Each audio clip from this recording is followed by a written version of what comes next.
Guten Abend, meine Damen und Herren. Herzlich willkommen in einem der schönsten Flusstäler Europas. Die Donau. Der zweitlängste Fluss Europas bietet wunderschöne Natur und abwechslungsreiche Ausflugsziele. Wir reisen von Deutschlands Grenze bis zu Österreichs Hauptstadt und entdecken den Klassiker auf ungewöhnliche Weise. Juhu! Echte Originale zeigen mir ihre Lieblingsorte. Wir erleben Kultur zwischen Tradition und Moderne. Heimatliebe, die durch den Magen geht. Und Natur zum Staunen und Genießen. Auf dem Rad, mit dem Schiff und zu Fuß. Wir nehmen Sie mit auf eine Reise entlang der Donau und erleben die Highlights einer wunderschönen Urlaubsregion.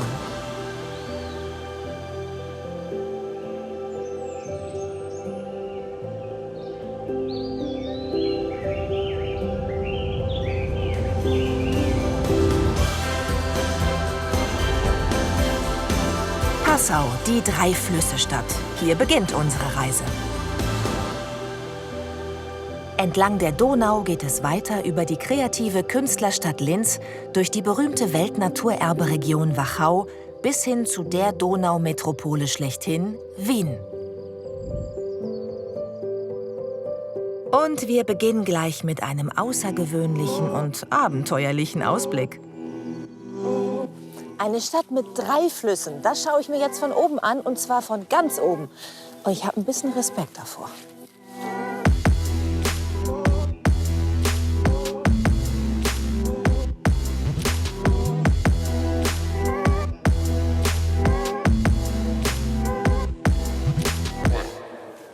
Walter, hallo. Hallo Judith. Ich freue mich schon. So ein bisschen. Wirklich? Ja, ich habe Höhenangst. Wie gefährlich ist das? Ich würde sagen, so wie Autofahren. Das heißt, wir können nicht abstürzen damit. Doch, man kann abstürzen. Falsche Antwort! Wie lange machst du das schon? 42 Jahre. Jetzt habe ich ein gutes Gefühl. Du bist mein Mann hier heute. Ich helfe dir. Was kann ich tun?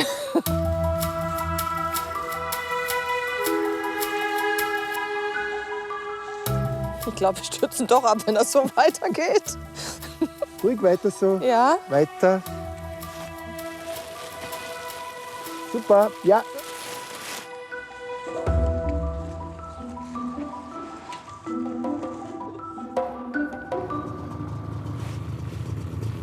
Wie geht's denn deinen Fluggästen so kurz vor dem Abflug? In der Regel. Ungefähr so wie dir. Ja? Ja, ja. Die haben Respekt, ne? Ja, ja. Ja, habe ich auch.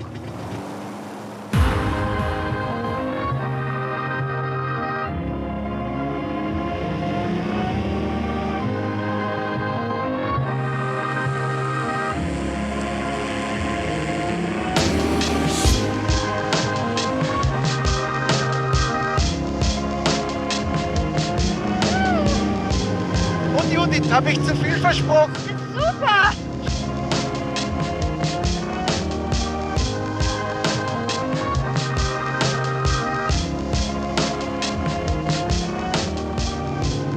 Temperatur ist okay? Ja, super. Ganz ruhig. Entspannt, ja. Ja, genau, genau. Das ist, Ja, ich bin so ein bisschen ja, ja, doch ganz schön hoch. ja, ja. Auch wenn ich mich lieber festhalte, die atemberaubende Aussicht schlägt meine Angst.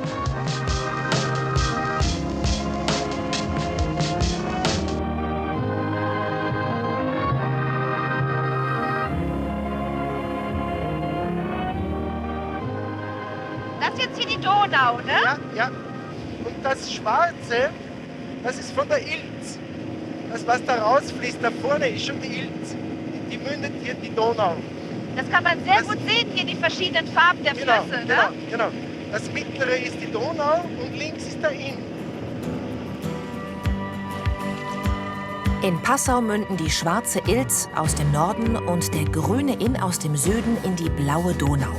Ein faszinierendes Farbenspiel.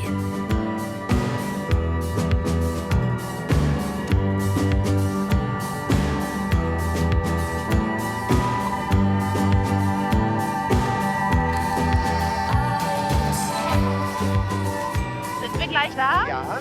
Super.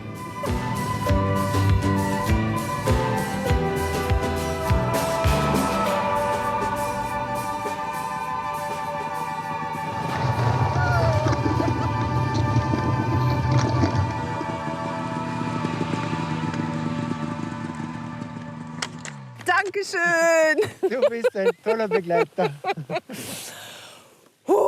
Das war ein ganz schönes Abenteuer. Also wer sich Aber das- traut, der sollte das auf jeden Fall machen. Menschen wie ich mit Höhenangst müssen sich ein bisschen überwinden. Ist so. Ja. Vor allen Dingen, wenn es so wackelt. Endlich wieder Boden unter den Füßen. Über Passau thront das Kloster Maria Hilf. Hier soll es eine Abkürzung in die Stadt geben, mit 321 Treppenstufen. What you thought when you first began it. Die Bilder und Briefe der Wallfahrtsstiege stecken voller berührender Schicksale und Botschaften der Hoffnung. Now you can hide. Dir, heilige Maria, und deinem lieben Jesus sei innigst Dank gesagt für Erhörung in großer Not 2009. Maria hat geholfen, Meisterprüfung 96. Die Menschen sind mit ganz unterschiedlichen Bitten hergekommen. Jesus, Maria, Josef, innigster Dank, in großem Vertrauen bat ich um Hilfe und ihr habt mein Flehen erhört. Mein Sohn ist wieder gesund.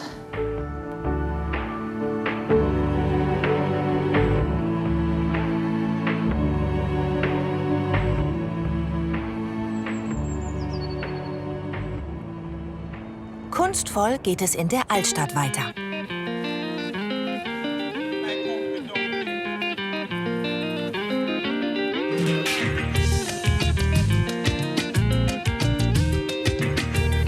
Eine Künstlerin bei der Arbeit. Was machen Sie genau jetzt? Sie bemalen Ich bemale Porzellan. Porzellan, ja? Das ist die blaue Donau, der grüne Inn und die schwarze Ilz. Ah, die Passauer Das ist- Farben. Die drei Flüsse haben auch ihre Schattenseiten. 2013 gab es in Passau eine schwere Flutkatastrophe. Waren Sie auch betroffen von dem Hochwasser hier? Kann man so sagen. Mein Studio war, ja, kann man sagen, eine Woche ein Aquarium. Da Wie hoch das- stand das Wasser hier? Im nächsten Stockwerk noch 1 Meter. Nein, das war komplett überschwemmt. Gegenüber am Haus ist die oberste Marke. Die habe ich selbst für den Hausbesitzer gemalt, damit er sie einmauern kann. Das war der Stand am 3. Juni 2013. Das Schild da Ganz oben? oben. Ja, ganz oben. Ach, das untere ist von dem Jahrhundert-Hochwasser 54. Ja, genau. Und da drüber, Bis 2013, das ganz obere zwischen den beiden Fenstern. es war ja noch höher als das Jahrhundert-Hochwasser. Man darf hier nicht mit schwachen Nerven sich ansiedeln. Und ist Passau trotz dieser Gefahr, der ständigen Gefahr durch die Donau hier vor der Tür, trotzdem Ihre Traumstadt zum Leben und Arbeiten? Ich bin eine überzeugte Passauerin. Jede Stadt hat ihre Sonnenseiten und ihre Schattenseiten, aber irgendwie ist in Passau sehr gut zu leben und es ist, glaube ich, auch eine weltoffene Stadt.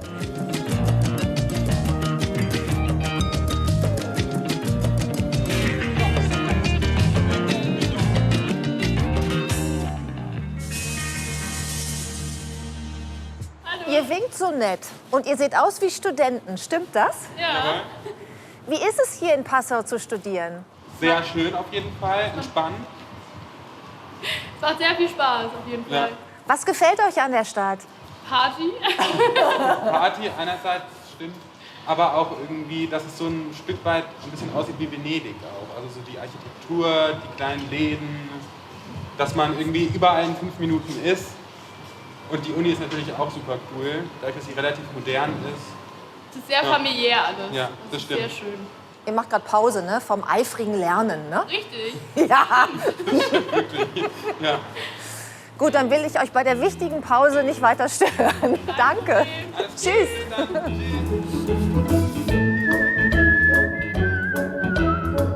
Ich dreh durch. Stoffdackel. Und lebende Exponate. Hallo! Ja, hallo, ihr Mäuse. Moni, das ist der Seppi, der Mr. Kisser. Der Seppi? Der Seppi. Bist du ein Küsser? Ja. Hallo, hallo. Hallo übrigens. Hallo, ich bin der Seppi. Hallo. Ich bin die Judith. Schön. Freut mich. Seid ihr hallo. unterwegs? Ja, wir wollen Passau vorstellen. Okay, ja, da darf das Dackelmuseum natürlich nicht fehlen.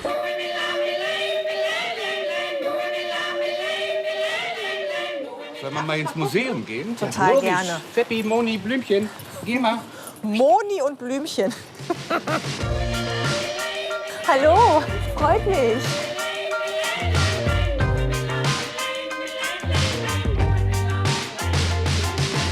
Das gibt's ja gar nicht. Ich wusste nicht, dass es überhaupt irgendwo ein Dackelmuseum Das gibt. weltweit erste und einzige. Ach, toll. Das Dackelthema, das bewegt die Leute. Und wir haben ja hier in Passau durch die Donau Reisende aus aller Welt. Und dann haben wir das Sortiment immer mehr gesteigert. Und dann war eines Sommerabends bei einer Bierlaune, haben wir gesagt, eigentlich könnten wir ein kleines Museum mit einem Shop extra machen. Gesagt, getan. 2018 gründeten Seppi Kübelbeck und Oliver Strolz das Dackelmuseum mit mehr als 4.500 Dackelexponaten aus aller Welt. Kann das sein, dass der Dackel auch gerade eine Renaissance erlebt? Der Dackel boomt weltweit im Moment. Vielleicht haben wir ein kleines Stück Beitrag dazu geleistet. Ja, der Dackel ist wieder hip überall. Hunde, Hunde, runter. Okay, das war ein Zungenkuss. Bis zum Zäpfchen. Hast du toll gemacht.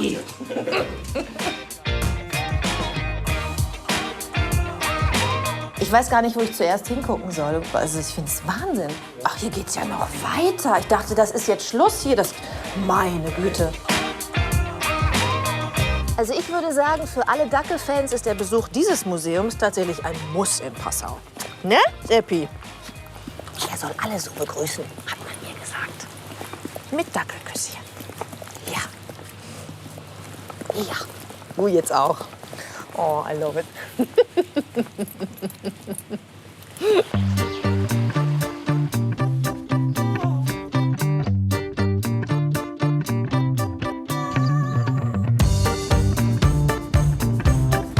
In der Altstadt steht die bedeutendste Kirche entlang der Donau.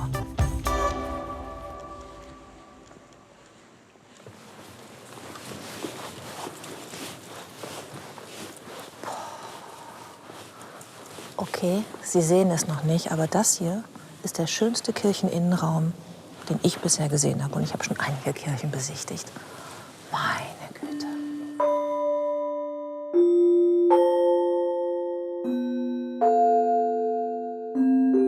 Nach einem Brand 1662 wurde der Dom St. Stephan in seiner heutigen Größe wieder aufgebaut.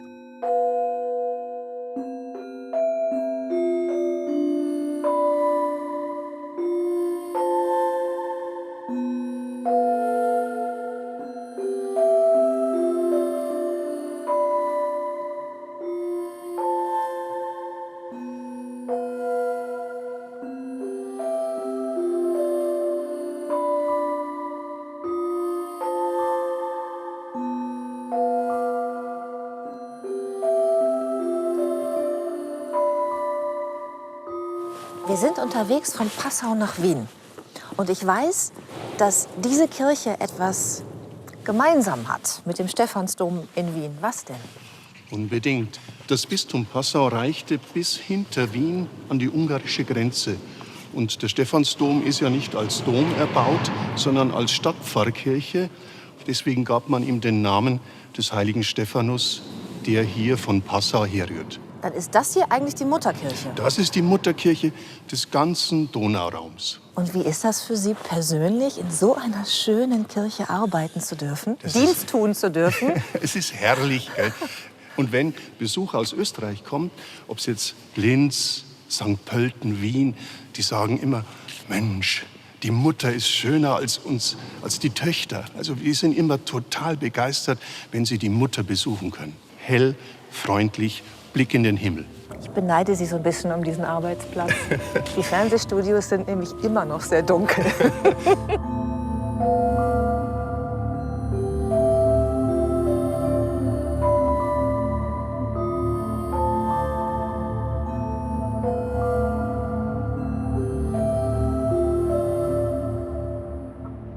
Kommen eigentlich viele Touristen vorbei und sagen, in dieser Kirche möchte ich heiraten? Kommen schon welche, aber hier werden keine Hochzeiten gefeiert. Nein? Wenn wir das anfangen würden, dann kämen ja Leute aus der ganzen Welt. Ja, ich vielleicht auch.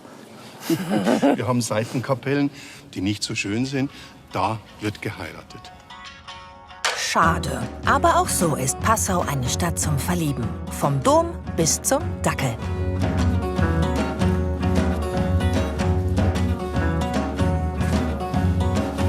Und jetzt geht's Richtung Osten. Hallo! Hallo, grüß Sie. Ich hatte mich angemeldet. Ich wollte ein Fahrrad leihen, bitte. Ah ja, gerne.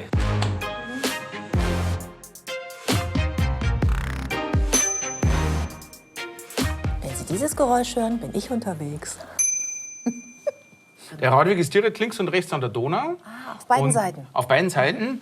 Und in Flussrichtung geht es dann noch ca. 50 Kilometer in die Schlögener Schlinge. Sehr schön. So, wo muss ich jetzt lang? Rechts, links, geradeaus? Hier über die Hängebrücke und nach rechts, dann sind Sie direkt auf dem Radweg. Perfekt. Gute Reise. Dankeschön. Tschüss. Los geht's.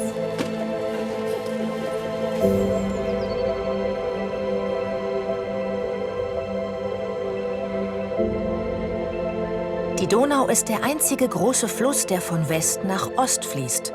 Auf 2850 Kilometern führt der Donauradweg den Fluss entlang, gut ausgebaut und fast immer flach.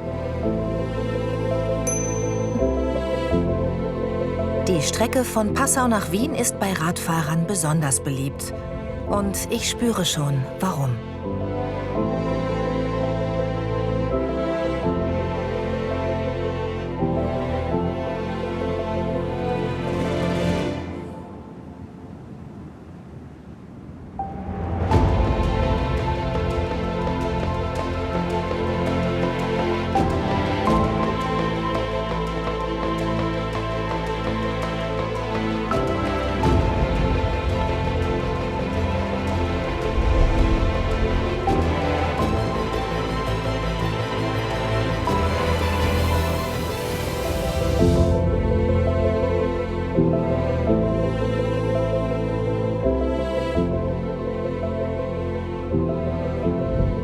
Mein erstes Ziel, die Schlögener Schlinge in Oberösterreich. Für Wanderer und Radfahrer gibt es kleine Fähren, die auf die andere Donauseite führen. Und die Aussichtsplattform bietet einen grandiosen Ausblick. Darf ich schon drauf? Super, danke. Einfach hinstellen, oder? Ja, einfach hinstellen. Das ist schon eine Touristenattraktion, hier auch mal zu kreuzen, die Donau, oder? Es ist eine Attraktion, das ist klar, weil über Brücke kann man überall. Das stimmt. Und Pferden sind eigentlich am Aussterben gewesen. Ne? Und mit sanftem Tourismus von Radfahrern und Fußgängern sind die eigentlich wiederbelebt worden, kann ich sagen. Es geht eher zurück zur Natur. Ja, wenn es so schön ist zu Hause und in der Umgebung, warum sollte man dann nach Übersee fliegen? Wenn Sie das hier jeden Tag sehen, können Sie das noch genießen? Ja. Ja? Ja, ganz eindeutig, weil es ist zum einen die Schönheit und es ist der Trubel, die Hektik, der Lärm, ne? Von dem man da einfach dann so abschalten kann. Ja, hier ist Ruhe. Hier kommt man runter.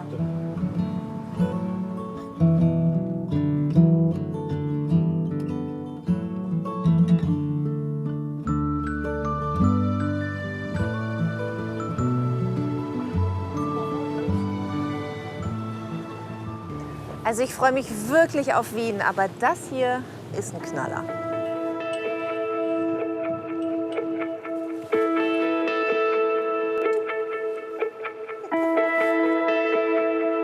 Der Donauradweg bietet alles, was das Fahrradfahrerherz begehrt. Zahlreiche Unterkünfte, Restaurants und Campingplätze. Und die bieten den Radlern jede Menge Service. Es gibt abschließbare Fahrradräume und hier und da auch kleine Werkstätten.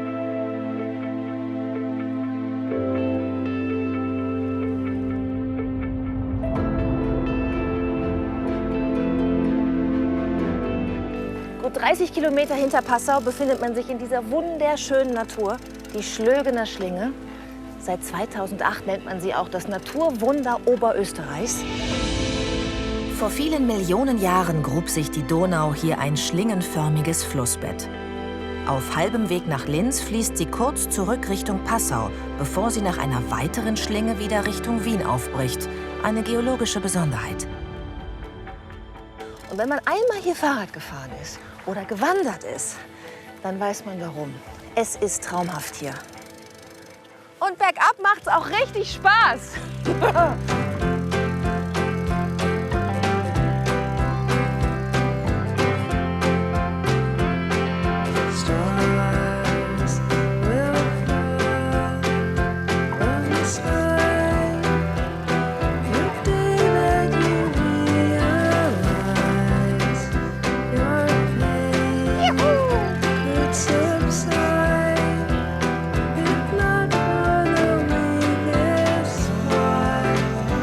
Ich frage mich gerade, warum ich ständig irgendwo hingeflogen bin in die Welt. Österreich, Bayern, es reicht. Ein Traum.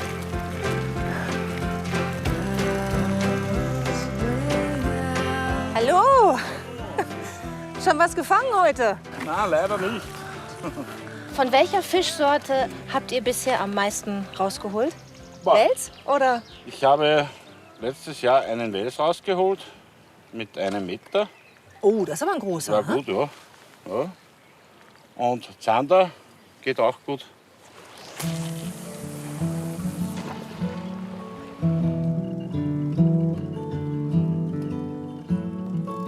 Jetzt eine Pause und einen Apfelstrudel. Hier auf dem Hof soll es einen selbstgemachten geben nach altem Familienrezept.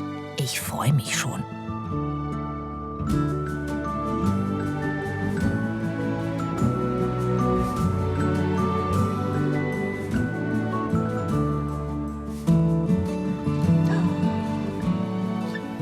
Darf ich mich so zu Ihnen da hersetzen? Ja, bitte.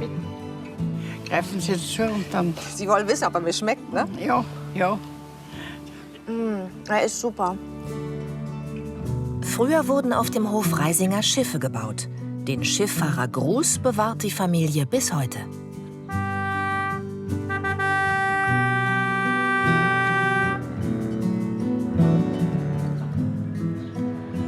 Schiffbau haben wir gehabt. Ja. Früher ist das Meer in Holz gemacht worden, alles. Und alle 5, 6 Kilometer ist ein Seil über die Donau gewesen. Und da hat man keinen Strom, keinen Benzin nicht gebraucht. Keinen Motor, ne? Motor. Und die Fähre hing am Seil hoch oben. Und dann ist man mit der Strömung, mit dem Steuerrad gefahren. Und haben Sie das noch gelernt? Ein Bruder hat noch gelebt von der Mutter. Und ich habe bis 1990 hier in der Werkstätte Zillen gebaut. Zillen, das sind die traditionellen Fischerboote der Donau. Über viele Generationen haben sie die Holzboote hier gebaut. Doch irgendwann fehlte der Nachwuchs und Erika Reisinger musste sich etwas Neues überlegen. Das ist alles immer Familienbetrieb gewesen. Und ich war zwar weggeheiratet mit meinem Mann, bin dann wieder her und habe dann mit 59 einen Gasthof angefangen. Ach. Ja. Ja. Jetzt bin ich 85. Ja, auch schon ein paar Jährchen jetzt, der Gasthof. Ja, Ne? aber nur schade, dass mein Mann vor 5 Jahren gestorben ist. Aber dann ist es doch bestimmt sehr tröstend, dass man weiß, dass die Kinder da sind, das weiterführen. Ja, für die Ne? Urenkel und alles da nicht. Ich darf mit Erikas Sohn Franz aufs Wasser. Ja, hallo, die Dame ist schon hier. Ach, bitte schön. Danke. Festhalten bei mir. Ja. Langsam reinsteigen. Oh, Geht das so? gibt aber sofort, ja, ne? Der Instabile Angelegenheit. Mit Motorpower statt Seilzug wird aus dem traditionellen Fischer nämlich ein modernes Speedboot. Festhalten wieder hier Ja, in der Mitte hier? reinfahren. Da. Genau, festhalten. Super, super. Das ist wichtig. Wenn ich fahre, dann müssen wir immer festhalten. Wird's rasant jetzt gleich? Ja, Ja? Aber ich möchte auch ein bisschen genießen. Also die Umgebung. Ah, ja, muss Nicht ja so wieder schnell, dass ich es nicht sehen kann. Ja, ist schon Ja?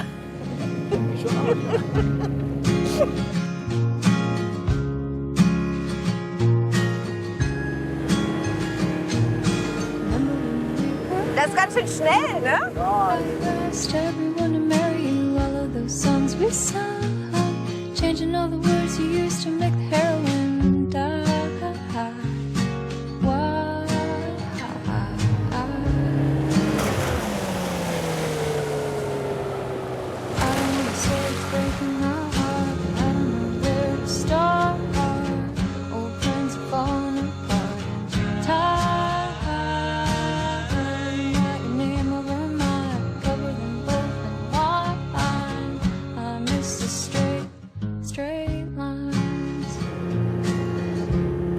haben es geschafft. Weißt du, was sehr lustig war? Du hast nicht mitgekriegt, aber als du so ganz schnell gefahren bist, ich habe so angeklebte Wimpern. Und die sind weggeflogen. Oh Mann. Sollen wir die suchen? Und mein Gesicht ist ein bisschen eingefroren.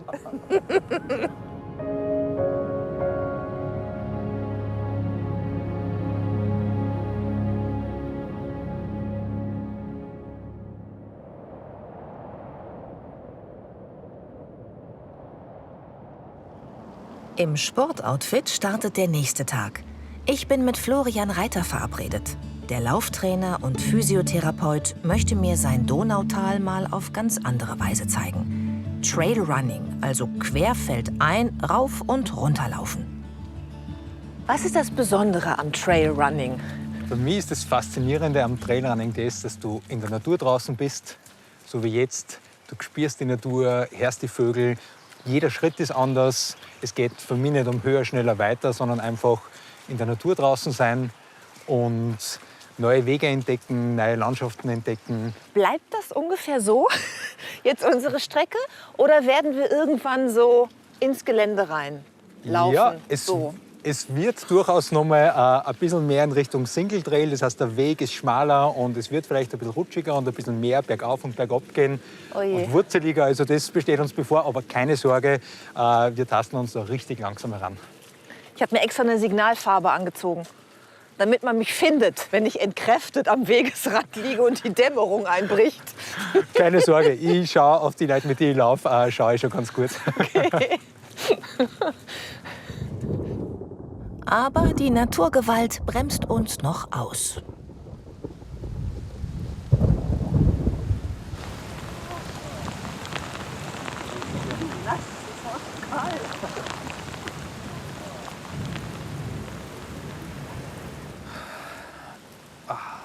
Das machst du extra, ne? Um mir ein schlechtes Gefühl zu machen. Du, Judith, mir ist jetzt doch ein bisschen kalt. Ja, und mir vor allem auch. loslaufen, weil wir werden jetzt gleich losstarten. Ist ganz gut ein bisschen zum Aktivieren und Mobilisieren. Ich lade dich ein, mach gleich ein bisschen mit. Starten wir mit ein paar Kniebeugen.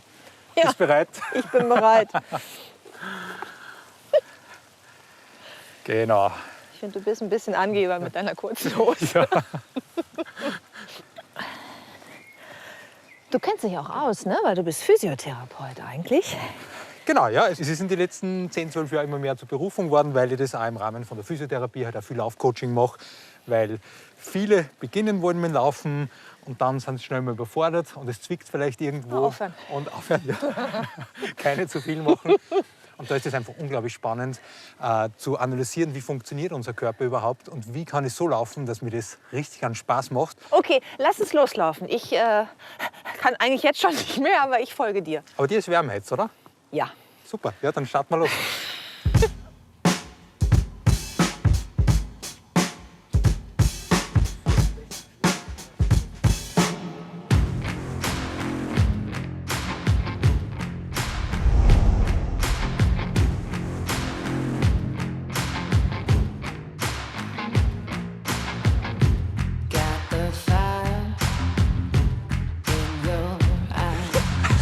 Super.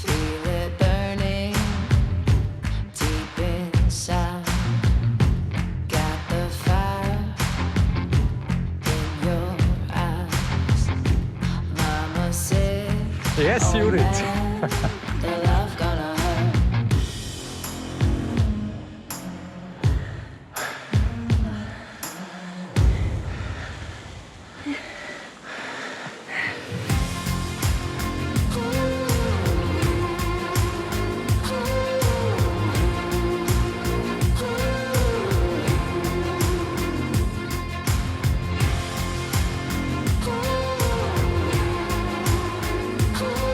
Noch kann ich die Kombination aus totaler Anstrengung und tollen Ausblicken nicht so ganz genießen. Aber ich komme so langsam rein. Stopp mal kurz. Man muss auch mal anhalten Du hast absolut recht. und genießen.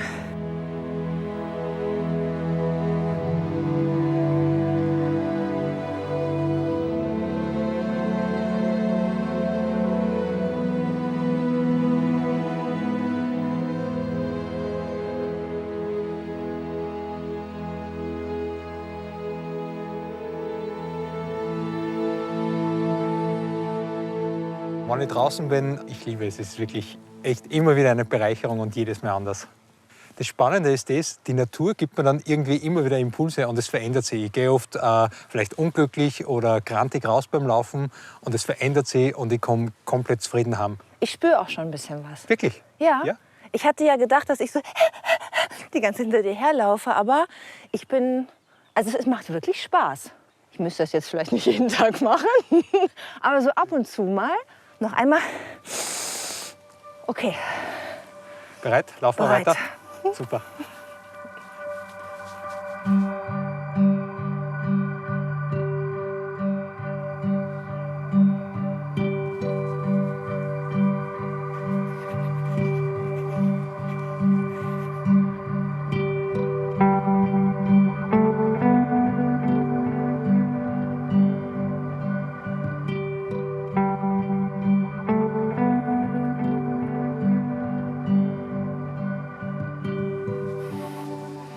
So Judith, jetzt sind wir wieder angekommen. Wie fühlst du dich? Ich fühle mich gut.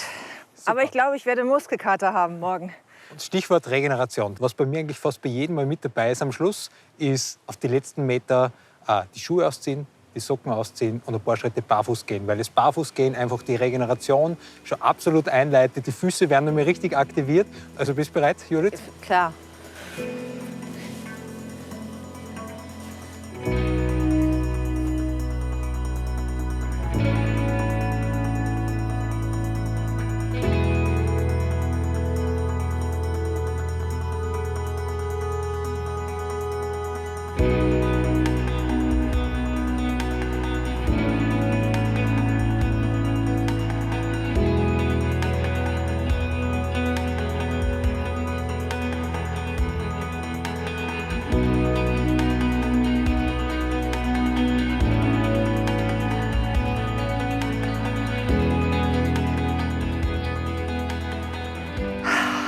Schön.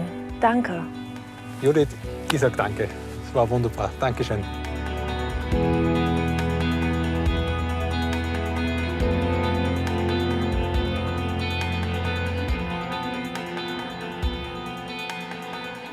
Von der Schlögener Schlinge geht's weiter Richtung Osten in die kreative Künstlerstadt Linz. In Ottensheim nehmen wir ein Katamaran-Schnellboot, den sogenannten Donaubus. Auch toll für müde Radfahrer.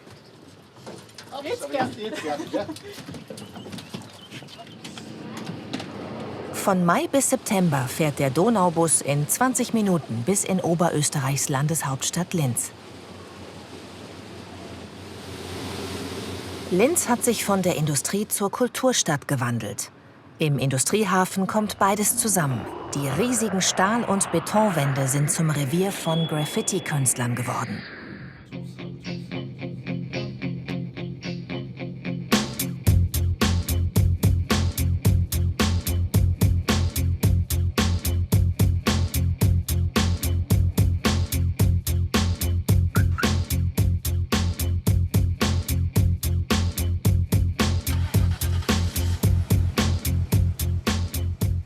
Künstler aus aller Welt haben sich tatsächlich hier verewigt und es ist ganz viel Abstraktes dabei. Aber ich bin auch immer wieder beeindruckt, wenn ich sehe, wie zum Beispiel so eine Hand, also einfach technisch so perfekt gezeichnet wird. Oder da vorne das Gesicht von dem Jungen. Daran sieht man eben, dass die Graffiti-Sprayer einfach auch echt richtige Künstler sind und gut malen können auch einfach. Und nicht nur Buchstaben oder Symbole.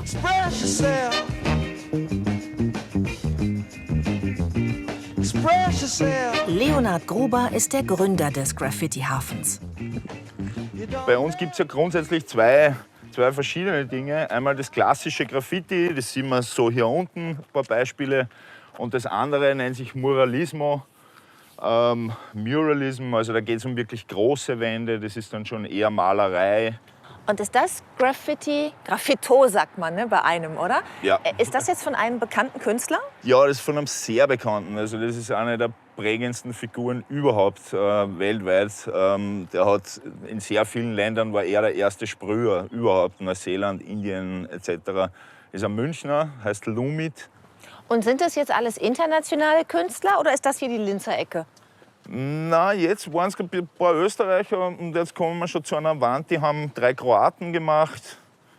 Da vorne kommen dann Slowaken, Serben, Franzosen. Um die Ecke haben wir Argentinien, Chile. Also an die 40 Nationen von allen Kontinenten haben uns besucht so in den letzten paar Jahren. Express yourself.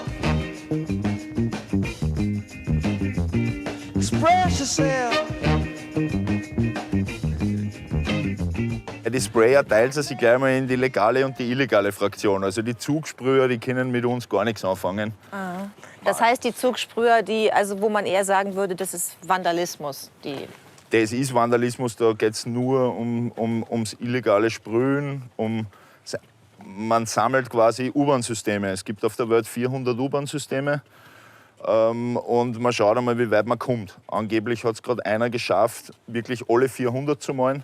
Aber die tatsächlich schwierigste ist Pyongyang in Nordkorea. Die haben eine U-Bahn und angeblich hat es ein Spanier geschafft, die jetzt zu machen und somit die letzte von den 400 abzuhacken. Dann sind das ja eigentlich Sammler. Das sind Sammler. Auf seinen Führungen erklärt Leonhard Gruber die Geschichten hinter den mehr als 300 Graffitis.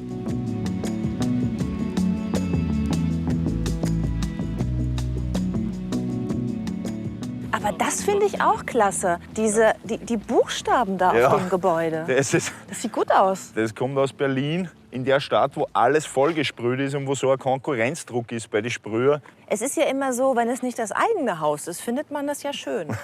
So. Ja, also mir geht's so. Ich finde es ganz toll an anderen Häusern. Hallo. Felix.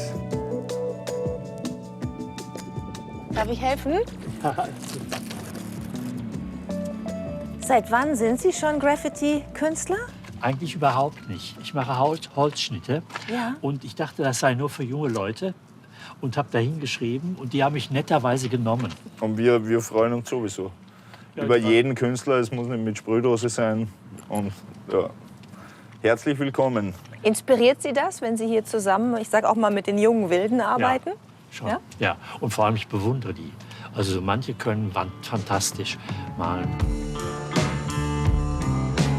So, jetzt gehen wir über den Eisbrecher auf unsere kleine Zille.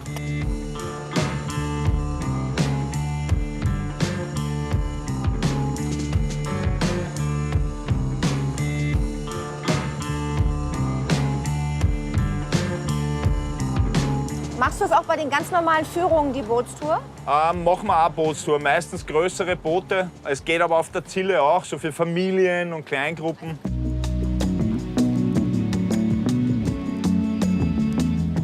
Das ist unsere größte Wand, 900 Quadratmeter und ist auch der bekannteste Österreicher.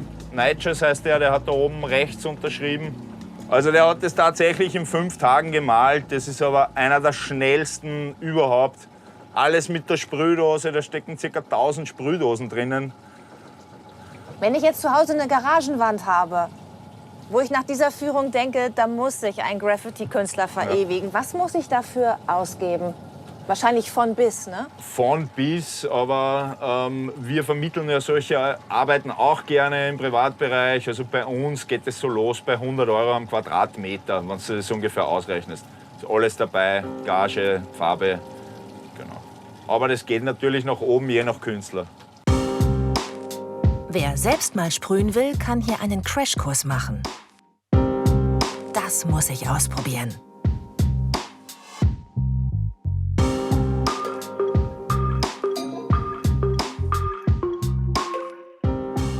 Schau dir das mal an, wirklich. Ich versuche halt immer ein bisschen diesen räumlichen Effekt auch hinzukriegen, indem ich halt die schräg ansetze. Ja. Und dann in die Form rein mit weniger Druck und dann wieder mehr Druck.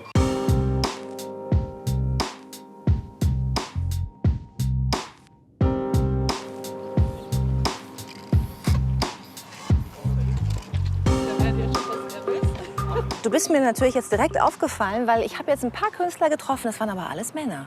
In verschiedenem Alter. Ja. Ist das selten, eine Frau in der Graffiti-Künstlerszene? Ja, schon.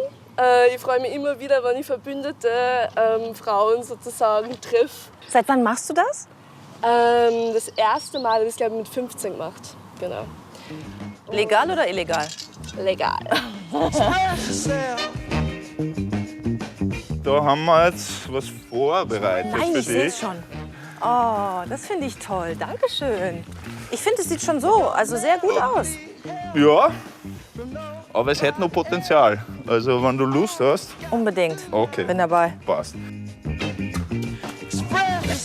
Du versuchst jetzt einfach Ja. mal ungefähr so einen Strich hinzubringen. Wenn du zu weit weg bist, dann reißt er aus, dann hat man keine scharfe ja. Ober-Unterkante.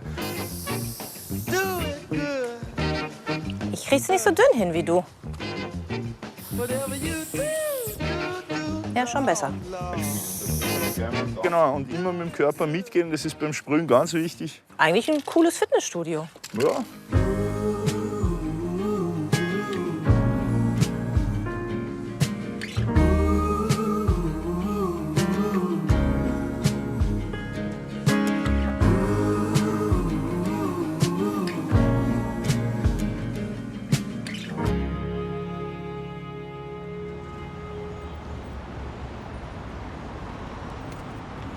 Aber Linz ist mehr als Graffiti.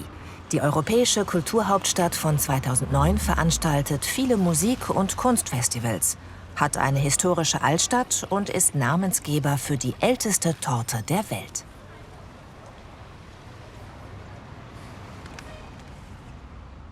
Aus der Stadt in die Natur. In einer halben Stunde erreichen wir das nördlich gelegene Mühlviertel.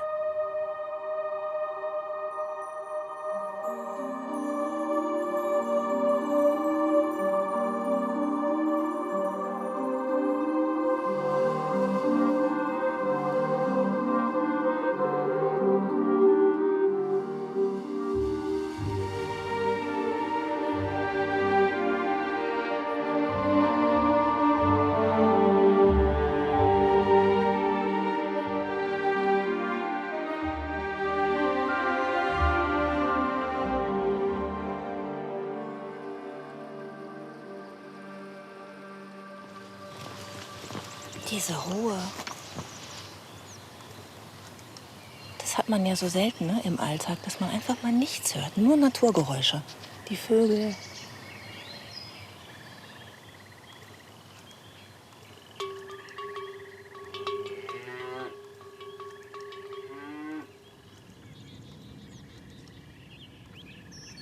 Der letzte Anstieg war ganz schön steil.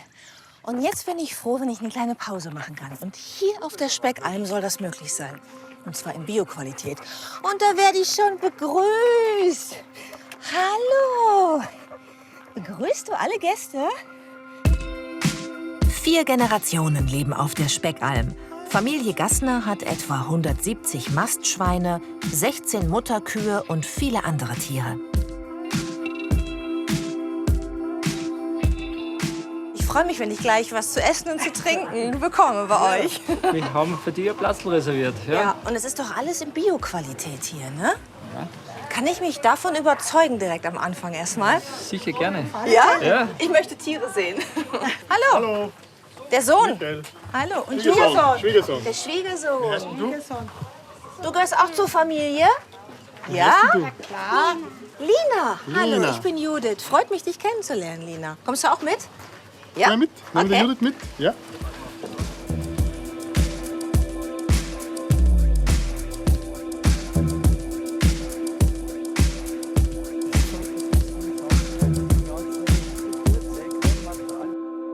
So, jetzt sind wir beim Schweinehotel. Ich höre sie schon. Ja, haben wir reagiert, gell? Ein bisschen.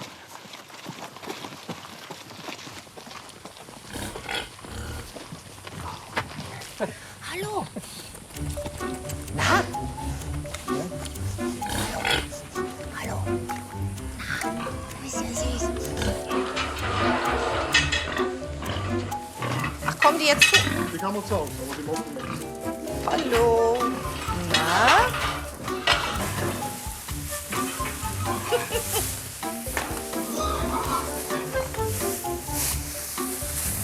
Das gefällt mir natürlich. Ja. Das wird auch zum Schlafen. Das ist aber auch ein Luxusbett hier.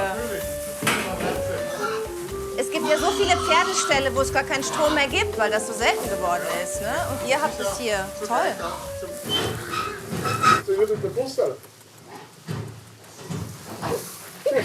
Man nennt dich ja auch den Schweineflüsterer, ne?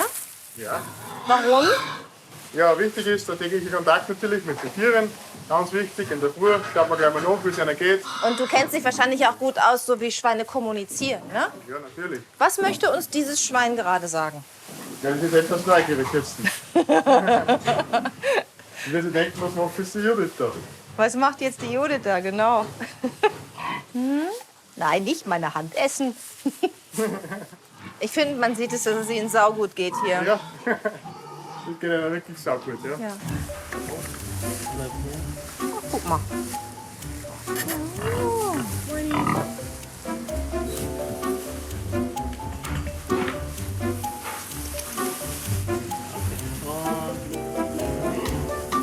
Ja, je mehr Bewusstsein es für gesunde Lebensmittel gibt, für Tierwohl und für Fleisch, das von Tieren stammt, die glücklich waren, desto mehr Höfe dieser Art gibt es natürlich. Ne?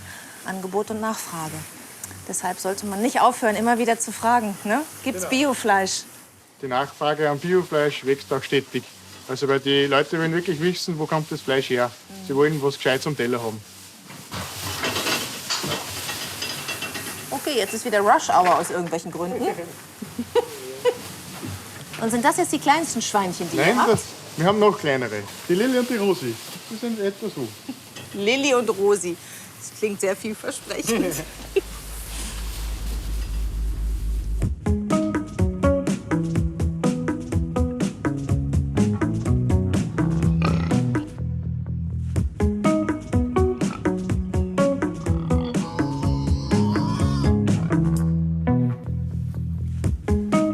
Biofleisch, Wurst und Speck werden hier am Hof produziert und das Bio-Holzofenbrot wird auch selbst gebacken.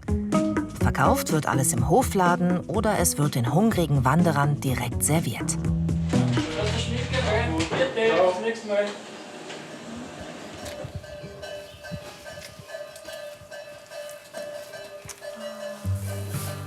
Wie alt ist das Kälbchen?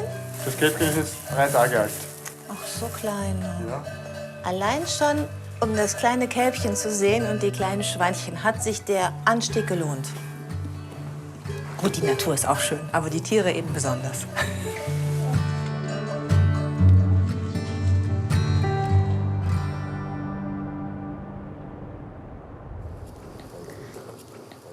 Hier wohnt die weichste Katze der Welt.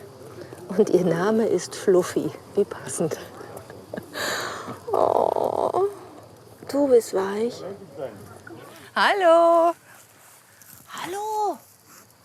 Na? Die Schwarze, das ist die Lilly und das ist die Rosi. Und die Rosi kommt auch zum Hallo sagen. Hallo. Och Gott.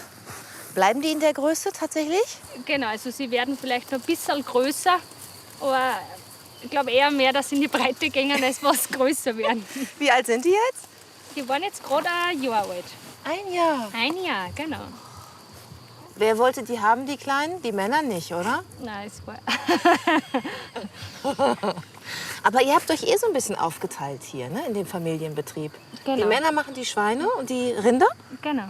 Und was machst du? Ich mache die Kleintiere.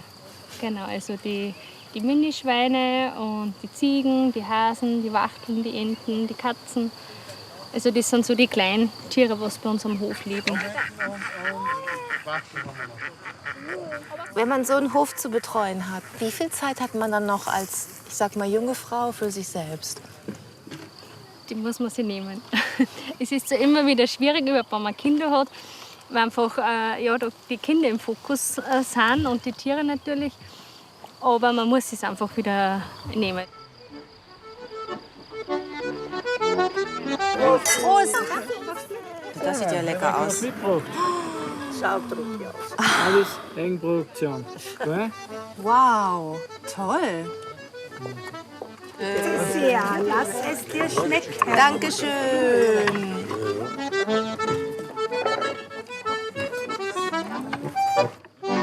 Bravo! super.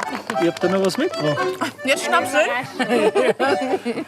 Und zwar ein Zwetschgen, Obstler oder Nuss. Nuss, der tagliche. Danke. Nuss, jawohl. So, haben wir, ich lasse gesehen, da ist Tragel. Das ist unsere Herrenhandtasche, weißt du? Ja, schon klar. Ja. Und? Korken runter. Ja. Und dann festwetzen. Das muss quietschen. Wenn er nicht quietscht, schmeckt er nicht gut. Ich hab gern. Und dann natürlich. Und dann trinken. Genießen. Prost. Prost. Prost. Am besten ist ein bisschen am Fänger ausdrehen. Okay. Prost. Jawohl. Okay. Das ist gut, gell? Ja, ist gut. Gut. Ich mag diese Rituale hier.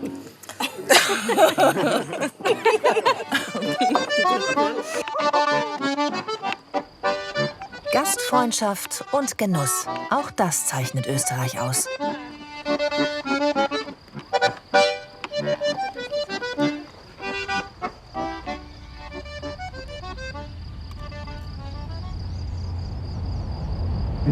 Gestärkt geht's zurück nach Linz. Im Süden wartet das nächste Highlight. Reutham an den Traunfällen. Ein Tauchgebiet im Voralpenland. Auf der Speckalm hat man mir gesagt, da musst du hin.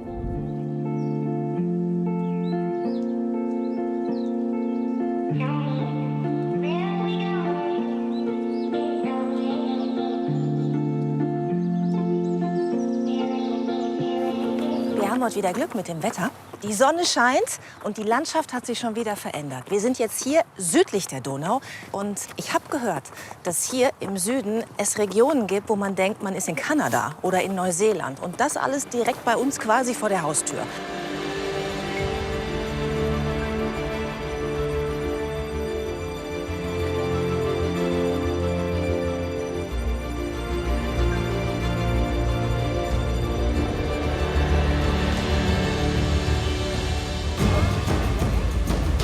Ich bin mit Harry Buchner verabredet. Er ist Tauchlehrer und hier aufgewachsen.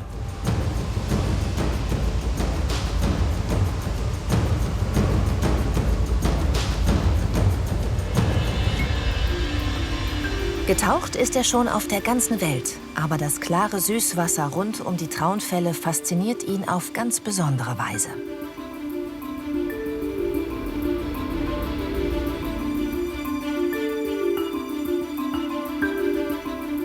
Als Kind war ich nicht unbedingt der beste Schüler. Leider haben wir jetzt Sachen gemacht, die was heute nicht mehr so richtig erlaubt sind. Das war früher auch nicht erlaubt. Wir haben Fische gefangen ohne Lizenz. Also da waren wir halt 8 bis 10 Jahre alt. Aber es war notwendig. Also es gibt ja Höhlen jede Menge da und das haben wir uns versteckt und haben so mit einer Handangel rausgeschmissen und haben da Forellen raus versteckt nach Hause gebracht.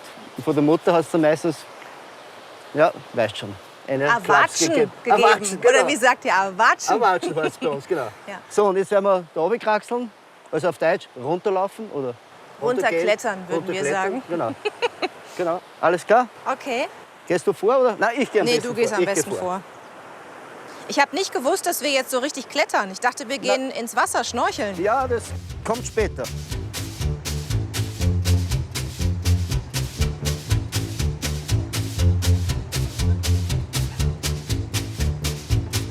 Sehr gut. Das geht. Geht's? Ja, ich komme klar. Wunderbar. Und jetzt bitte vorsichtig sein. Ja. Ich werde als erstes darüber gehen und werde auf jeden Fall, musst auf jeden Fall hier herstellen Ja. und einen großen linken Schritt nach vor und nach vorne schupfen. Oh Herr, meine Hose ist so eng. Wenn ich das gewusst hätte. Oh je. Wahrscheinlich reißt die gleich. So. So ganz nach vorne auf die Spitze stellen, genau. Ja. Und einen großen Schritt bis hierher und ich gebe dir die Hand. Jawohl, darauf und setzen uns auf die Spitze vom Felsen. Genau. Jawohl.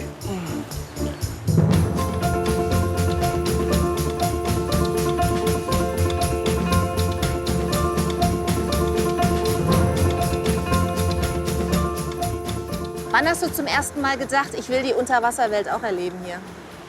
Ich habe im Jahr 2000 den Tauchschein gemacht und war gleich so fasziniert, dass ich von Anfang an tauchen und habe dann 2002 meinen Tauchlehrer gemacht. Ist der Traunfall unter Tauchern ein bekannter Hotspot? Ja? Sehr eigentlich, ja. Also wir haben auch sehr viele deutsche Gäste hier. Und was man da sieht, sind Sachen, die man sonst nirgendwo sieht. Riesig große Hechte. Also die Taucher, die zu uns kommen, die werden immer staunen. Und es gibt sehr viele Leute, die richtig Angst vor den Hechten haben, weil die sind oft ohne Übertreibung so groß. Wie so ein kleiner Hai ist das ja schon, ne? Ja, das sind Süßwasserhaie.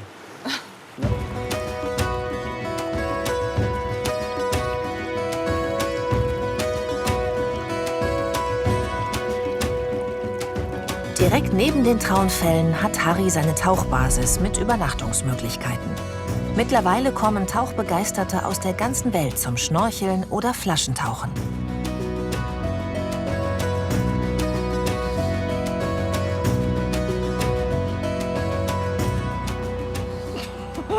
Gut, die Nägel sind alle abgebrochen nach der Prozedur, aber du bist man ist drin irgendwann. Du musst ja die... Was? Perfekt. Ja, dann passt. Dann wird auch oben passen. Alles klar. Ja, das gefällt mir. Ja, aber das ist normal. Wenn man sich in den Anzug so reinplagen muss, das ist total normal. Also für Leute, die das nicht sehr oft machen, haben alle Probleme. So, Sie können jetzt das hoch und dann die zuerst hochziehen. Da oben. Nimmst du oben, ziehst so weit wie möglich und jetzt gehst du so runter. Ah, ja. Und dann hat man die richtigen Tipps kommen von den Frauen. Ja, wir sitzen in einem Boot. Ja, das stimmt.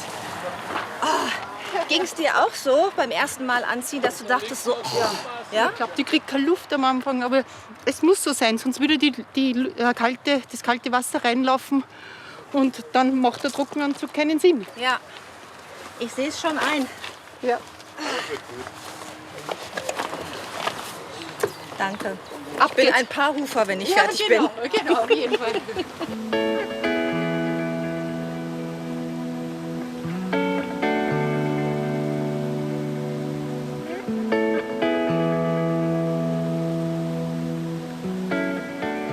Wenn man das jetzt so wie ihr aus Hobby macht, ist das dann schön, immer an der gleichen Stelle reinzugehen? Ist es nicht total gleich immer, was ihr da seht? Immer wieder spannend. Ja?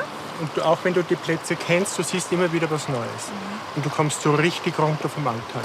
Wir waren auf der ganzen Welt schon unterwegs zum Tauchen. Ich liebe es aber speziell und ich genieße es, dass wir hier direkt vor der Haustür die Möglichkeit haben, wirklich im klaren Wasser schnorcheln und tauchen zu gehen. Und das ist einfach speziell, weil es ist in Bewegung und wir haben da gute Sichtweiten und es macht einfach richtig Spaß. Da kann man noch so oft reingehen. Wie Günther gesagt hat, man findet immer wieder was Neues. So, du bist soweit fertig. Hat sich der Scheine da? Guten Abend, meine Damen und Herren. Herzlich willkommen zum Wunderschön. Oh je. Ja, ja.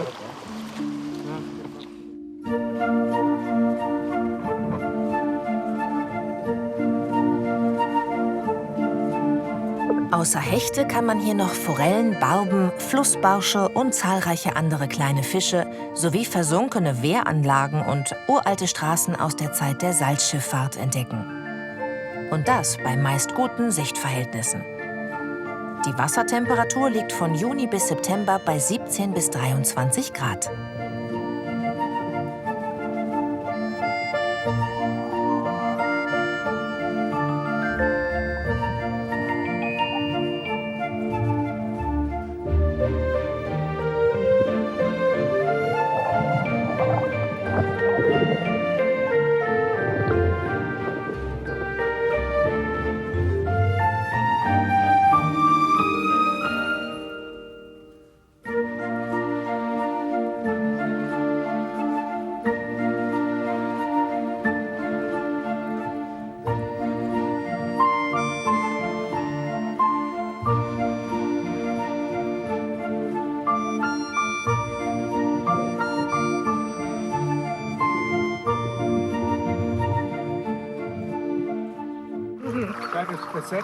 Ein echter österreichischer, wie heißen die? Sebastian, ne? Das ist ein richtig amerikanischer Signalkrebs. Ja?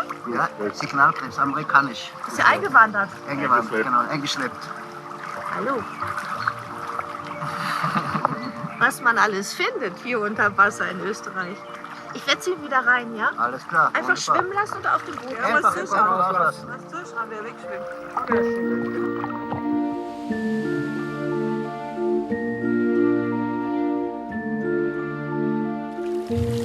So, wie war's?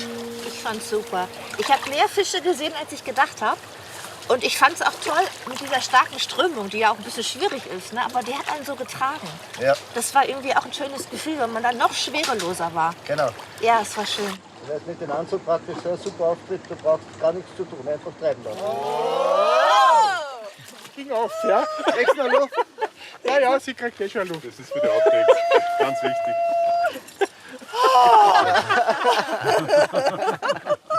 Oh, Wahnsinn. Gut, das muss nur ein bisschen üben, damit es ein bisschen eleganter aussieht. Aber dir war nicht kalt. Oh Gott, da musst du auch zum Physiotherapeuten hinterher, ne? Wenn du da raus bist. So, und dann schau, dann machen wir so, so und so. Ja, da sieht man den Unterschied, ne? Zwischen totalem Honk und Vollprofi. Das liegt nur an meiner Sommerfrisur. Das könnte sein, dass die Haare ein bisschen gebremst Ja, haben. die bremsen. Das lag sicher nur an den Haaren. Ganz bestimmt. Jetzt geht's auf dem Wasser weiter, mit dem Schiff in die berühmte Wachau. Die UNESCO hat die Region zum Weltnaturerbe ernannt.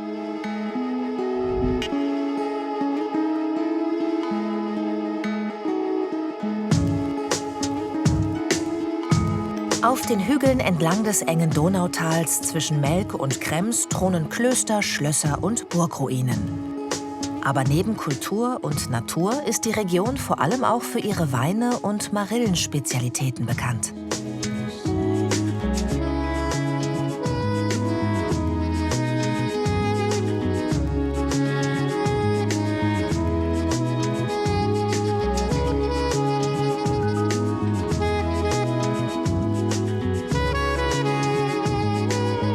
Ich freue mich besonders auf die Wachauer Marillenknödel. Im Weinhof Aufreiter will ich bei echten Originalen lernen, wie sie gemacht werden. Und natürlich probieren oder wie man hier sagt, naschen. Hallo. Oh, hallo und herzlich willkommen. Dankeschön. Die Ilse und der Adi, richtig? Genau. Ja. Toll. Servus. Servus. Servus. Servus. Ich würde vorschlagen, wir beginnen mit einem Glas Marillenfrizzante. Da kriegst du gleich den richtigen Schwung für den Knödeldreher. Dankeschön. Zum Wohl. Prost auf die Marille. Gut. Sehr gut. Prima. Es geht gut los. Jetzt können wir starten. Sehr gerne. Ja. Danke. Macht man Marillenknödel immer mit tiefgekühlten Marillen? Nein, aber die Zeit, wo es frische Marillen gibt, die ist ja nur im Juli. Und wir machen das so, dass wir im Juli zur Marillenernte, da halbieren wir die Früchte, geben so einen kleinen, das ist ein Mokka-Würfel, ist nur ein halber Würfel Zucker. Der kommt dann in die Marille, frosten die und so haben wir dann das ganze Jahr sehr schöne, fruchtige, aromatische Marillen, aus denen wir die Knödeln weitermachen. Du kannst jetzt so einen Löffel in die Hand nehmen und eine Teigportion abstechen. Dann nimmst du eine Marille. So, jetzt bin ich ein bisschen zu schnell für dich, das sehe ich schon. Dabei mache ich ganz langsam. Ja, ich habe ja gesagt, ich brauche einen Moment. So, jetzt lege ich es hier rein. Genau. Und dann klappe ich es um. Nicht Ich lachen, lach dich Ilse. nicht- ich lach dich nicht aus. Nicht lachen, Ilse. Also das muss wirklich schön geschlossen sein, Ja. damit es dann beim Kochen nicht aufgeht.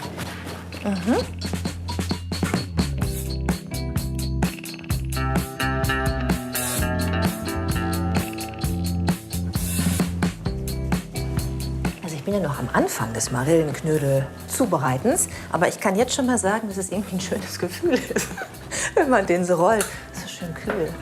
Na? Ja. Okay, ich arbeite jetzt an meinem Tempo. Welche Bedeutung hat die Marille für die Wachau? Na, eine sehr große Bedeutung. Ist auch von der EU eine geschützte Ursprungsbezeichnung. Die Wachauer Marille. Die sind sehr aromatisch, vom Aroma besser kann das gar nicht sein. Schau, das kocht gerade richtig. Ja. Und jetzt legen wir da die Knödel ein. Darf noch einer rein? Einer darf noch rein, ja.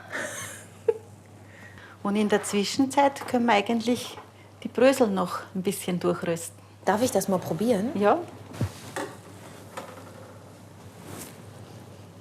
Oh, der Geruch ist super.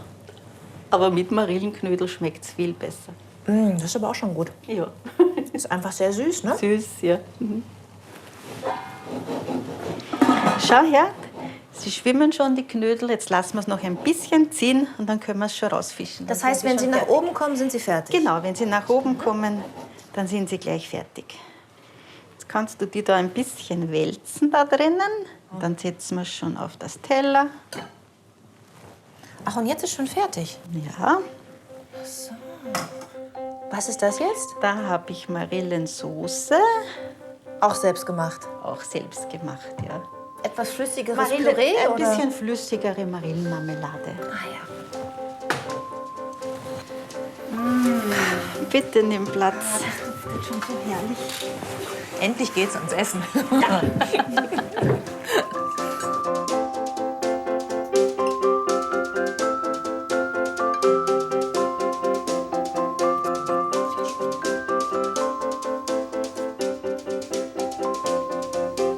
Oh. Das ist ja der Wahnsinn. Schüssel. Hast du sehr gut gemacht.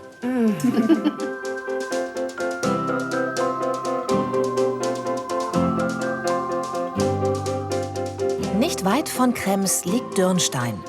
Die 800-Einwohnerstadt und ihr Umland gelten als eines der beliebtesten Ausflugsziele in der Wachau. In der Burg wurde im 12. Jahrhundert auch einmal der englische König Richard Löwenherz gefangen gehalten.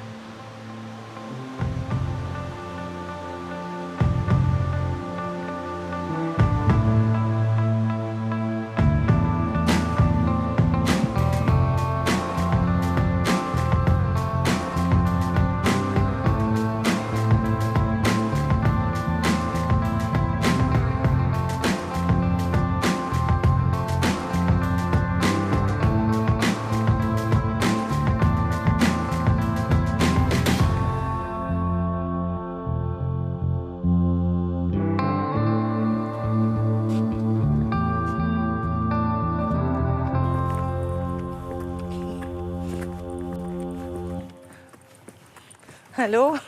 Na, hallo. Das ist ja ein heißes Gefährt. Ja, super Gerät. Die Chicago Police ist also auch in Dürnstein aktiv? Ja. Seid ihr eine Außenstelle? So ungefähr. Nein, das ist ein Jugendtraum und das war halt mein Wunsch, Hubraum statt Wohnraum. Hubraum statt Wohnraum. Genau.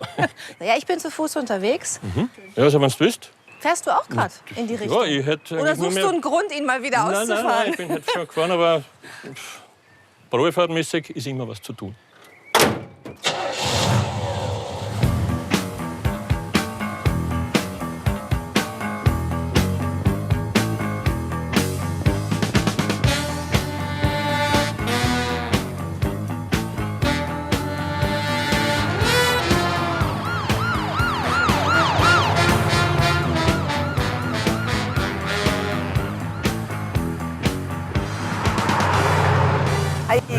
Super. Okay. Vielen Dank. Tschüss, danke schön fürs Mitnehmen. Die Burgen und Schlösser des Donautals sind Zeitzeugen der österreichischen Donaumonarchie. Eins möchte ich mir genauer anschauen. In Artstetten steht ein echtes Märchenschloss mit einer unglaublichen Geschichte.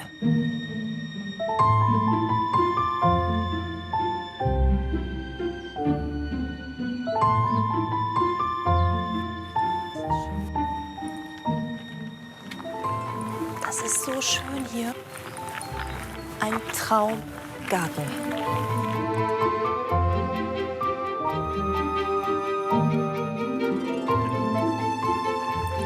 Hallo? Gräfin Alex? Hallo. Grüß Gott. Judith Rakers. Sie haben mich gefunden. Ich habe Sie gefunden. Ja, und es war schwierig, weil der Schlosspark ist groß. Ja. Und Ihre Mitarbeiter haben nur gesagt, ja, irgendwo an den Blumen. Ja. Hier gibt es viele Blumen. Hier gibt es viele Blumen, aber ich bin bei der Glycinie. Oh, die ist so schön. Und hier dieses Schloss zu sehen, wenn man schon heranwandert, also wie ein Märchenschloss. Ja, ne? ist es auch. Mit so 7 Türme. Ja. Und man sieht so auf das Voralpen und auf die Donau. Wie viele Menschen braucht es, um so einen Schlossgarten in Schuss zu halten? Also früher waren es 20 und ich glaube, es war pipi-fein. Momentan sind wir 2 und sie schaffen doch einiges. Plus Sie. Plus ich, manchmal. Wollen wir mal zusammen ein bisschen durchlaufen? Und Sie erzählen mir ein bisschen was zum Garten. Das freut mich.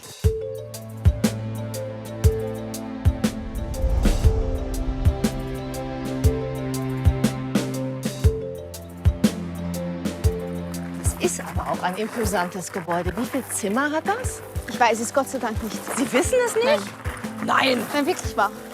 Ich weiß auch nicht, wie viele Fenster es gibt. Das ist auch die Frage, die ich immer wieder kriege.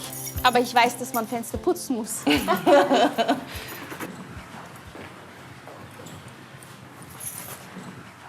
Das Schloss hat einen berühmten Vorbesitzer mit tragischer Geschichte.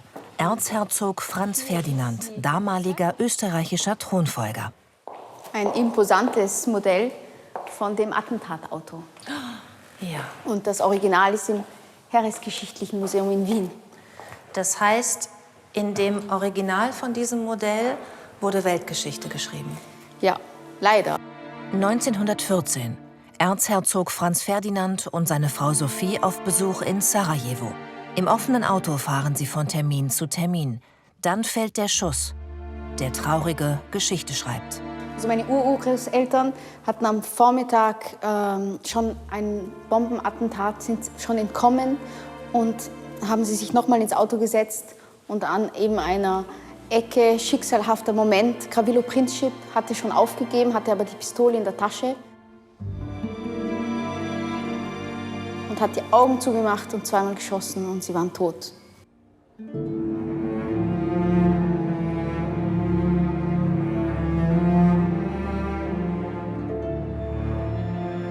Und das hat letztlich, war das der Auslöser, nicht der Grund, aber der Auslöser für den Ersten Weltkrieg. Ja, leider.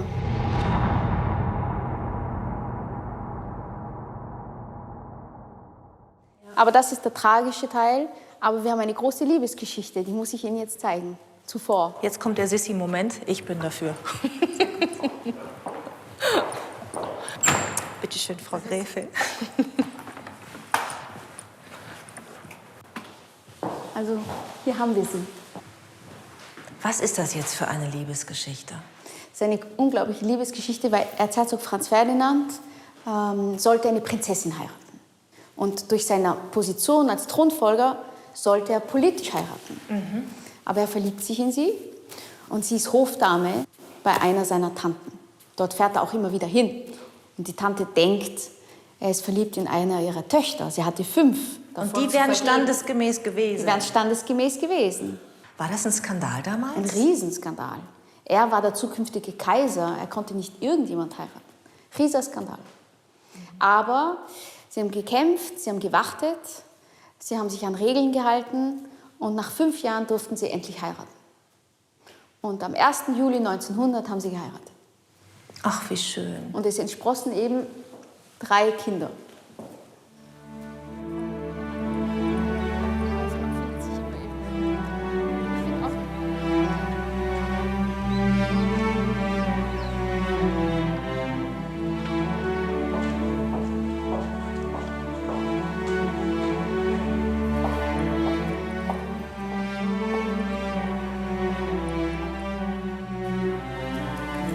Da liegen sie.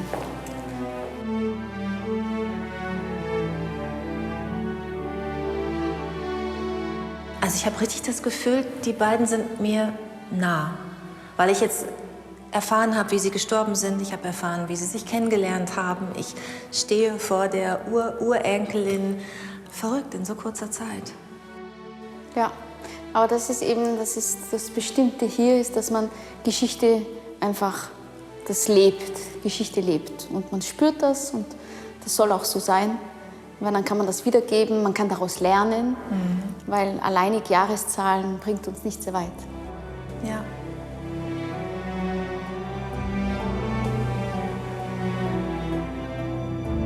Bis heute werden in der schlosseigenen Gruft die Mitglieder der Familie bestattet.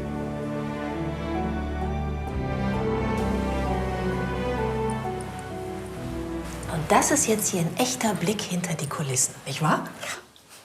Hier war noch niemand, außer wir. Die Privatgemächer Ja. der herrschaftlichen Familie. Hier müssen wir immer ganz leise sein, bevor wir die Tür aufmachen. Warum? Warum leise? Weil die Heilige Messe meistens schon begonnen hat. Hier geht's jetzt in die Kirche. In die eigene Kirche.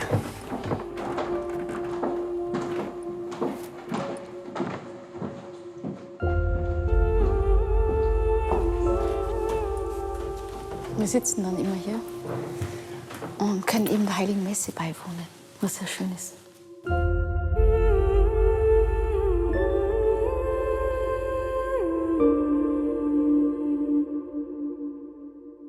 Das heißt, die Familie hat hier ihren eigenen Kirchenbereich. Hier kommt kein Tourist hin? Nein. Nie? Nie. Nur wir sind jetzt da? Nur wir sind jetzt da. Das ist ja toll. Und unten, wer darf an der Messe teilnehmen? Alle, die möchten? Alle, die möchten, sind da. Das ist der Chor und die Ministranten. Wie schön. Der Großteil der Bevölkerung in Österreich war der Monarchie ja ganz treu ergeben. Ne? Wie ist das heute, das Verhältnis? Ich glaube, es hat sich natürlich mit den Jahren aufgelöst. Und gerade in Österreich, weil man ja den Titel nicht mehr tragt. Aber es sind einige Traditionen sind einfach beibehalten worden, so wie dass wir jetzt im Oratorium die Messe beiwohnen. Und, Das hier nennen Sie Oratorium, ne? Den Bereich, ja. Genau. Und das ist eigentlich hier im Ort ist das ganz normal. Also da stellt sich die Frage jetzt nicht unbedingt, warum das so ist. Das ist einfach so. Und wenn dann die Kommunion gespendet wird, wir gehen dann hinunter. Früher natürlich kam der Pfarrer hinauf. Und wir rennen alle die Stiegen runter. Machen meistens sehr viel Krach.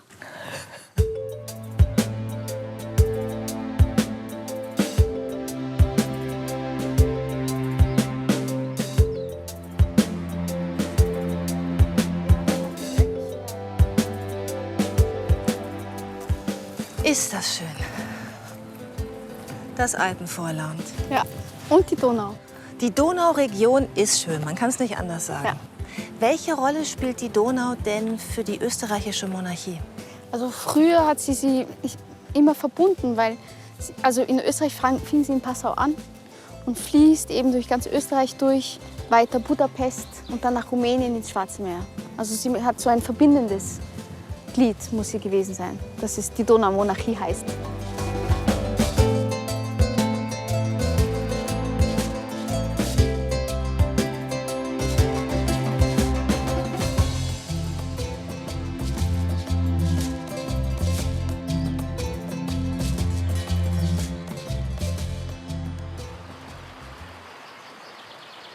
Von der Donaumonarchie in die Donaumetropole schlechthin, Wien.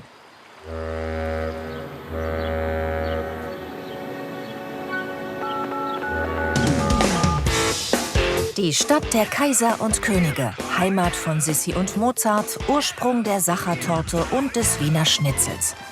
Hier will ich noch mal so richtig genießen und schlemmen.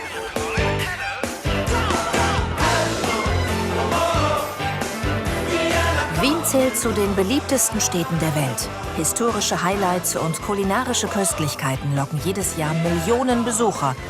Bei schönem und bei schlechtem Wetter. Mein Gott, super Wetter gerade in Wien. Oje, oje.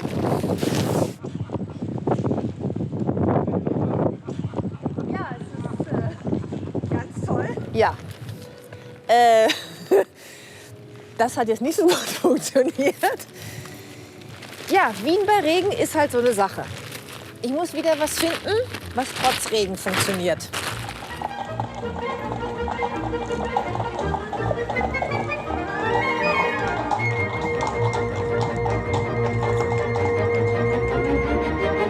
Hallo! Hallo, Servus, servus, schönes Wetter hast du Ja, mitgebracht. Wahnsinn, mein Schirm ist gerade kaputt gegangen. Ja. Ich habe gerade überlegt, bei schlechtem Wetter kann man sich natürlich schön gemütlich Natürlich, reinsetzen. das ist ein oder? Cabrio, das kann man aufmachen, zumachen, je nach Wetterlage. Ich glaube, dann würde ich gerne mal mitfahren. Na, dann machen wir das. Aber vorher muss ich was wissen. Gerne. Fahre ich jetzt mit einem waschechten Wiener? Ja, Seit wann leben Sie schon hier? Also schon von Anfang an, ja? Als kleines Kind, Baby, die Eltern schon? in meiner Wurzel irgendwo ist ein Tscheche verankert. Aber man sagt, der echte Wiener ist entweder ein Tschech oder ein Ungar. Also somit erfülle ich sämtliche Klischees. Wie würde jetzt ein waschechter Wiener mir sagen, dass ich in die Kutsche einsteigen kann? Ja, das hätte schon bei der Begrüßung anders anfangen Ach so! müssen. Ja, weil dann hättest du den Schirm rübernehmen müssen in die andere Hand. Dann wäre ich gekommen, küsst die Hand, meine Frau. Oh. Fahren wir eine Runde. Gerne. Kommen Sie rein in meine Kutsche. Dankeschön. Genießen Sie eine Fahrt durch Wien. Wo soll es denn hingehen, meine Frau? Also ich hätte am liebsten mal einen ganz leckeren Kaiserschmarrn. Kaiserschmarrn, da müssen wir zum Demel. Okay, Bringe ich Sie hin. ich freue mich.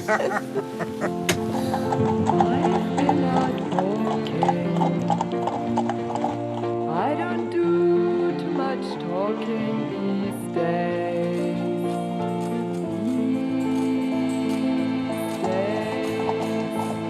These days I seem to think a lot about the things that I forgot to do. Ich muss dir die Tür aufmachen. Ach so, Entschuldigung, alles ganz falsch.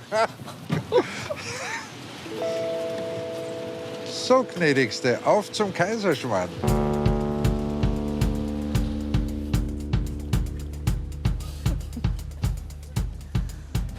Es riecht hier durch die Scheibe. Oh.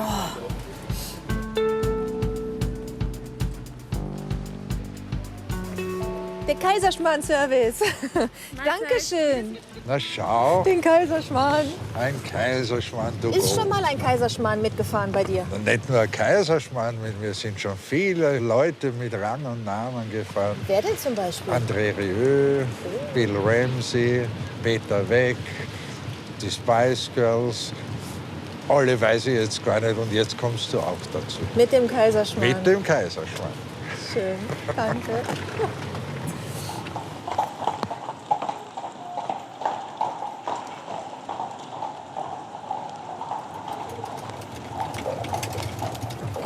Also ich habe in meinem Leben schon viel Kaiserschmarrn gegessen durchs Skifahren.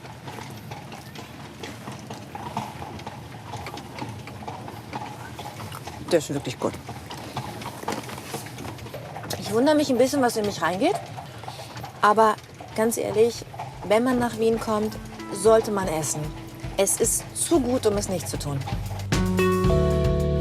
Zweiter Schlemmerstopp, Wiener Schnitzel. So, hier wird unser Schnitzel gemacht. Viel Spaß. Dankeschön. Das berühmte Schnitzel. Hallo. Hallo Markus. Judith. Herzlich willkommen.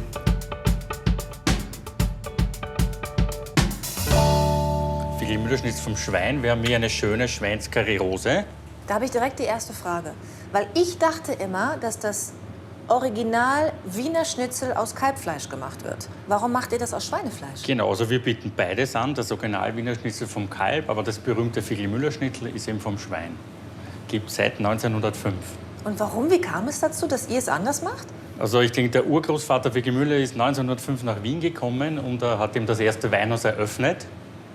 Und damals wurde ihm sehr viel Schwein geschlachtet und auch Schwein gegessen, weil es auch natürlich günstiger war wie Kalbfleisch. Kalbfleisch war nur dem Kaiserhof vorbehalten. Also es war da und musste weg. Genau, es gibt auch sehr viele Geschichten darüber. Im Kaiserhof damals wurde eben auch mit Blattgold verziert.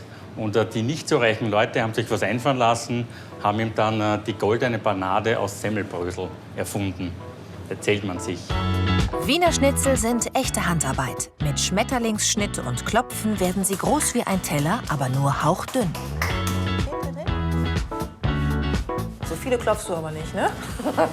Zum ersten, zum zweiten und zum dritten. Wir haben noch also 3 Leute beschäftigt, also klopfen am Tag. Das heißt, es gibt jemanden, der ausschließlich Schnitzel klopft. Genau, ja. Wie ist die Berufsbezeichnung? Ich Das bin sind Schnitzelklopfer. unsere Schnitzelklopfer, ja. Wirklich? Hochdotiert natürlich. Das steht nicht wirklich in der Stellenanzeige, oder? Nein. Schnitzelklopfer gesucht? Du darfst mich jetzt nicht veräppeln. Ja, stimmt. Okay. Bei mir entstehen jetzt Löcher. Das Ja. war bei dir nicht. Jetzt in Mehl, Ei und Bröseln schwenken. Wie viele Schnitzel verkauft ihr pro Jahr? So pro Jahr ca. 300.000. In 3 Pfannen wird das Wiener Schnitzel ausgebacken für die perfekte goldgelbe Panade. Unsere großen Gabeln. Das ist das Beste. Wie Edward mit den Scherenhänden. Kommen Sie in die nächste Pfanne. Ach, so kurz nur. Ja. Dann das nächste. Darüber gehen. Hier in der letzten Pfanne gibst du dann nur mehr die Farbe.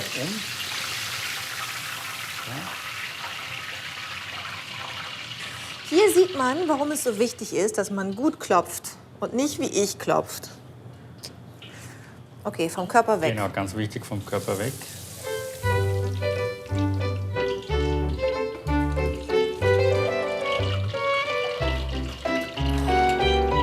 Gott. Warte, ich hab's gleich. Anfängerschnitzel, Profischnitzel.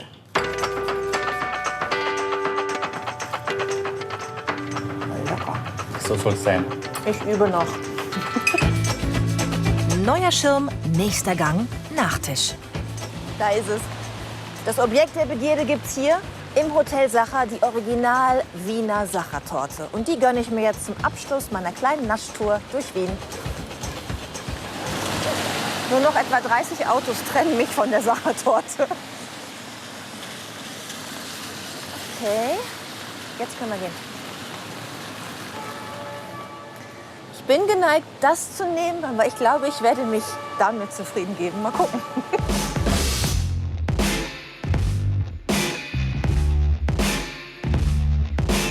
€36. Aber ich glaube, es lohnt sich. Muss man gegessen haben hier in Wien. Gehört dazu. 40 mit Trinkgeld. Der Rest ist fürs Personal. Dankeschön.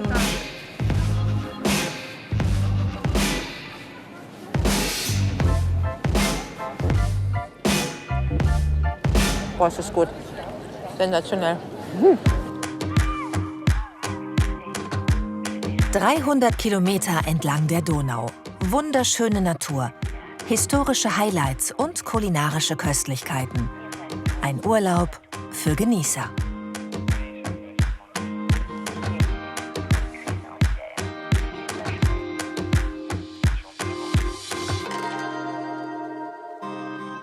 Jetzt ist meine Reise leider beendet. Ich bin angekommen hier am Donaukanal in Wien. Los ging's vor einer Woche in Passau. Ich habe sehr viel erlebt.